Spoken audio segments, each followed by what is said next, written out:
Alam nyo ba na nagsimula lang ako sa 5,000 pesos dito sa aking munting tindahan. At ngayon, ganito na ito kalaki. Inaral ko lang talaga kung ano yung mga mabibintang paninda sa umpisa.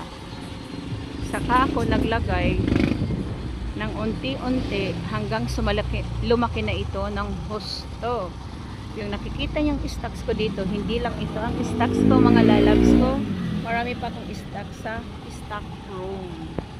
Meron akong mga nakaabang na stocks na hindi pa nabubuksan. Kaya naman, ibabahagi ko sa inyo kung paanong lumaki ng todo ang aking tindahan. Syempre, kailangan meron din tayong strategy sa pagnenegosyo. Ayan. Welcome to my channel. For today's video, bibigyan ko kayo ng tips kung paanong kikita ng mas malaki nang hindi nyo tinastaasan ang inyong mga presyo. Ayan, nakita nyo ang dami kong stocks. Kasi naman mga labs, ganito ang strategy ko dyan. Kailangan meron kang strategy sa yung pamimili. Okay? Kung meron kayong mga regular supplier, doon kayo mas kikita kasi kailangan yung supplier nyo, alam nyo yung schedule kung kailan sila nagbibigay ng malaking discount. May mga supplier na ganun, mga malalaking supplier, nagbibigay yan sila ng discount. So dapat aabang-abang kayo kung aling mga items ang may promo at discount. At kung meron rin lang kayong excess budget, yun ang ipo-purchase nyo. Dapat imagine, minsan yung ibang supplier nagbibigay ng 10% discount, pinakamahina na yung 5%. At yan ay nangyari sa akin. Yung pinorchase ko no, worth ano lang yun, worth 50k. Ang binayaran ko na lang is 45k. Naka-discount ako 44 something, naka-discount ako ng 5k plus.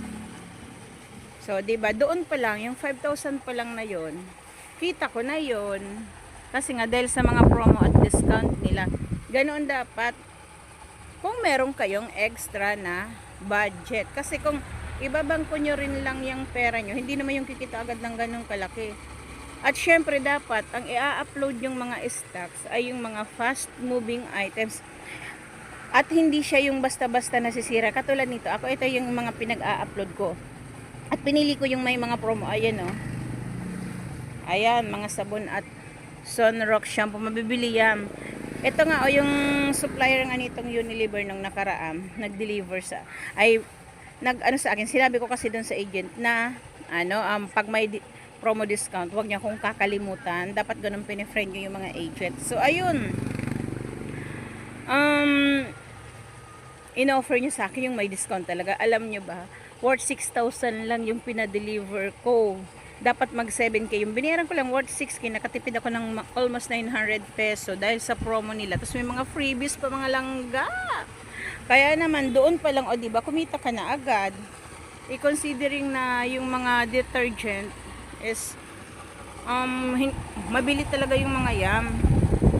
Mabili siya. Pero pagdating dito sa mga sitseria, may mga promo din yan.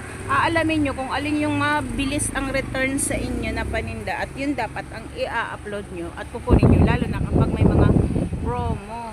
Maraming mga suppliers ang nagbibigay ng promo. Lalo nitong buwan na tong July, August, kasi yun ang tinatawag nilang ghost month sa business.